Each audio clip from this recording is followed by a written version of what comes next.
যদি কারো খুবই কষ্টের, খুবই পরিশ্রমের, খুবই সাধনার কোনো YouTube channel, Facebook page, TikTok Likee এরকম অনলাইন ভিত্তিক যে কোনো চ্যানেল বা যে কোনো আইডি বলেন, তা খুবই কষ্টের ছিল, খুবই পরিশ্রমের ছিল, খুবই সাধনা ছিল।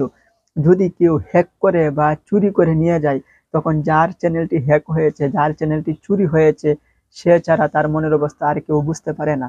আসসালামু আলাইকুম দর্শক, আপনাদের সঙ্গে আছে আমি হিরণ বাদশা ফ্রম চায়না। দেশ এবং দেশের বাহির থেকে যারা আজকের এই ভিডিওটি দেখছেন, আশা করছি আপনারা সবাই ভালো আছেন। দর্শক, আমার মনিটাইজেশন অন, বেশ কিছু ডলার সহ একটি ইউটিউব চ্যানেল হ্যাক হয়েছে।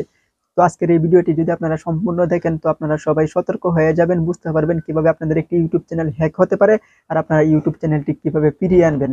তো দর্শক, আমি যেহেতু ইউটিউবে কাজ করি, আমার সারাদিন কর্মব্যস্ততা শেষে আমি মূলত রাত্রে ওয়াইটি স্টুডিওতে ঢুকে আমার কোন চ্যানেলে কিরকম ভিউজ হয়েছে, কোনো ভিডিও ভাইরাল হয়েছে কিনা, কেউ কমেন্ট করেছে কিনা, এগুলা রিপ্লাই দেওয়ার চেষ্টা করি। তো আমি একটি চ্যানেল রিপ্লাই দেওয়ার পরে যখন আরেকটি চ্যানেলে লগ ইন করতে যাচ্ছি, তখন আমি দেখতে পারি সেইখানে শুধু জিমেল আইডি আছে, জিমেল আইডি দেখাচ্ছে, আর কিন্তু কোনো চ্যানেল দেখা যাচ্ছে না। মানে চ্যানেলের জায়গায় অ্যাকাউন্ট অ্যাকশন রিকোয়ার্ড। তখন আমি বুঝতে পারি আমার জিমেল আইডিটি কেউ হ্যাক করে আমার চ্যানেলটি হ্যাক করেছে।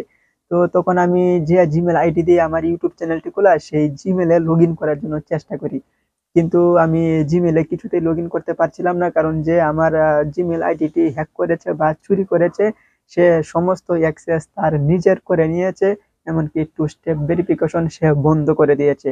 তো আপনারা জানেন, ইউটিউব চ্যানেলে হ্যাক হলে আপনার কাছে যদি সমস্ত লিগ্যাল ডকুমেন্ট থাকে, আপনি কিন্তু ইউটিউবের চ্যানেলের কাছে হাইজ্যাক ফর্ম পূরণ করে জমা দিতে পারবেন। তো আমিও ইউটিউব টিমের কাছে হাইজ্যাক ফর্ম পূরণ করে জমা দিলাম। তো 24 ঘন্টার মধ্যে ইউটিউব থেকে আমার কাছে একটি মেইল আসলো। তো তারা আমাকে আবার ৬-৭টি কোশ্চেনের একটি অপশন দিল, সেই কোশ্চেনগুলো পূরণ করে আবার জমা দেওয়ার কথা বলল। তো আমি আবার সেই কোশ্চেনগুলো পূরণ করে আবার ইউটিউব টিমের কাছে আপিল করি। তো 24 ঘন্টার মধ্যে তারা আমার কাছে আবার একটি মেইল পাঠায়। তো সেই মেইলে লেখা ছিল যে আপনি আপনার সম্মতিতে আপনার ইউটিউব চ্যানেলে অন্য কাউকে অ্যাক্সেস দিয়েছেন। তো তখন আসলে আমি খুবই হতাশা বোধ করেছিলাম যে আমার ইউটিউব চ্যানেলটি মনে হয় আমি আর ফেরত পাবো না। তো তখন আমি খুবই কষ্ট পাই, এমনকি অনেক চেষ্টা করতে থাকি কিভাবে আমি আমার ইউটিউব চ্যানেলটি ফেরত পেতে পারি। তারপরে আমি থানায় মামলা করি, মামলা করে অবশেষে 3 থেকে 3.5 মাস থানায় পুলিশের পেছনে আমি খুব শ্রম দিয়েছি, সময় দিয়েছি। অবশেষে সেই পুলিশ ভাইয়ের সহযোগিতায় আমি কিন্তু সেই হ্যাকারকে ধরতে সক্ষম হয়েছি।